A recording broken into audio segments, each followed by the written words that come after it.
பூ வைக்கிறதுக்கு ஒரு அழைப்புதல், அப்புறம் நிச்சயதார்த்தத்துக்கு ஒரு அழைப்புதல், அதுக்கப்புறம் கல்யாணத்துக்கு ஒரு அழைப்புதல், அப்புறம் ரிசப்ஷனுக்கு ஒரு அழைப்புதல். எத்தனை பணக்காரங்க வசதி இருக்கவங்க செய்யட்டும்.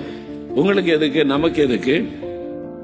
நமக்கு எதுக்கு கடன் வாங்கி இதெல்லாம் செய்யணும்? வீண் செலவு எதுக்கு?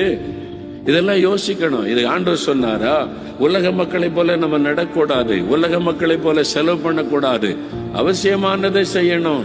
வரவங்களுக்கு நல்ல விருந்து கொடுக்கணும், சந்தோஷமா போகணும்னு தப்பே கிடையாது. கல்யாண கார்டுக்கு எதுக்கு வீணா போட்டு அடிச்சடிச்சு பணம் செலவு பண்றீங்க?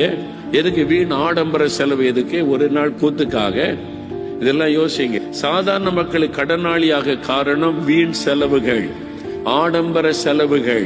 இது அவசியமா ஆண்டவரேன்னு கேளுங்க, கர்த்தரிடத்துல கேளுங்க. நான் என்ன செய்யணும், எப்படி செய்யணும் கேளுங்க.